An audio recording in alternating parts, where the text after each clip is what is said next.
and we're out here braving the cold this morning. And for the folks at home who've missed it, tell people what's going on out here today. Well, this is the third and final jump for the polar plunge. We had one yesterday at noon and midnight, which we had a great showing from USU and from some of the local high schools. They came out at midnight. We had a huge crowd. It was just a party here. I'll bet. It was fun. And then this will be our finale. We were expecting up to 100 people here today to jump and help Special Olympics. And this is so fun. I mean, it's going to be happening every year because this is what the 6th annual polar plunge up here in the valley, and I hear it's the biggest as well. It is. It is. This is one of 4 in the state, and this is by far the largest in attendance and in dollars raised. So we're very appreciative of the officers and their local sponsors here in the Logan Valley and Cache County. Law enforcement heads up the Law Enforcement Torch Run, which is the largest grassroots fundraising we have at Special Olympics. So this is actually the first event of the entire year. So it kind of kicks off the Torch Run calendar. Definitely. And we hold events all through the year. One of them is our Ski for Gold that we held, that's Powder Mountain in March. But the funding will help all of our athletes with their training competition throughout the year. We also have a delegation of 7 athletes going to World Games this year in Athens, Greece. So we've kind of kicked up our fundraising this year to make sure those athletes get there and have the time of their life, because it will be a lifetime experience. That is very cool. And like you said, a lot of this stuff is done through fundraising, like events like these and others that you plan. So, I mean, it's so important for people to come out. And if you haven't ever seen a Special Olympics event, it really changes your life in a way and makes you so appreciative of life. It does. It does. It's great fun, and that's why we try to reach out to the community and make a fun event, a unique event, so they're not just, putting money into a bucket and walking away. We want them to have an experience that they're going to, treasure and think back on, and then come back next year. We just celebrated our Eunice Kennedy Shriver Day recently. She's our founder, and she just passed away recently. So we honor her with our EKS Day in September. We had a big celebration for that. Eunice Kennedy Shriver started Special Olympics in 1968 because of her sister Rosemary, who had intellectual disabilities, and she wasn't included in sports, either in the community level or in the school level.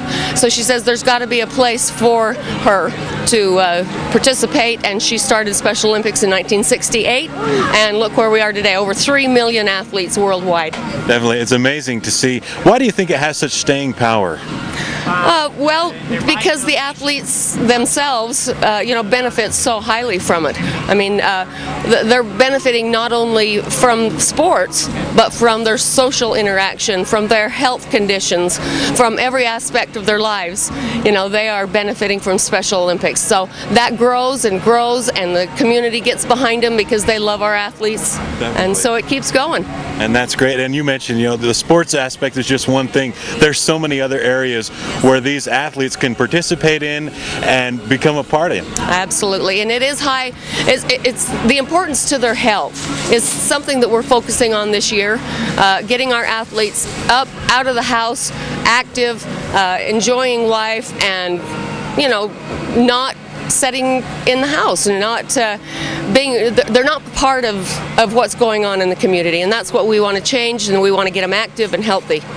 And like I said, if you haven't seen a Special Olympics event, definitely you need to go see one because they're great. Yes, our next state competition is our Snowball Classic, which is down in Salt Lake on February 4th and 5th. Our opening ceremonies is on the night of the 4th.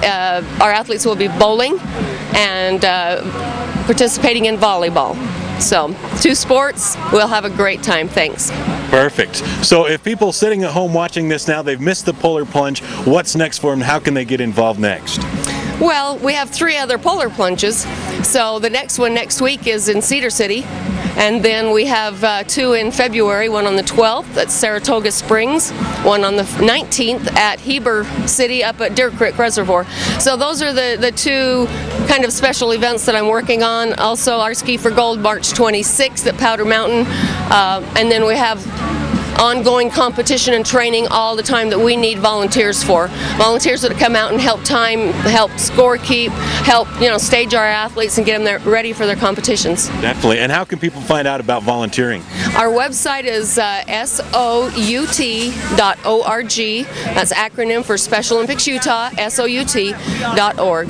So perfect. There's your opportunity to get out and serve. Like we said, you've missed the polar plunge today, but there's plenty more opportunities throughout the year to get involved with Special Olympics, and it's such a great cause, isn't it? And look at all the people coming. Yeah, I'm very happy. We're right in the middle of the crowd. Well, Lynn, I know you're busy, and I appreciate you talking with us. Thanks a lot.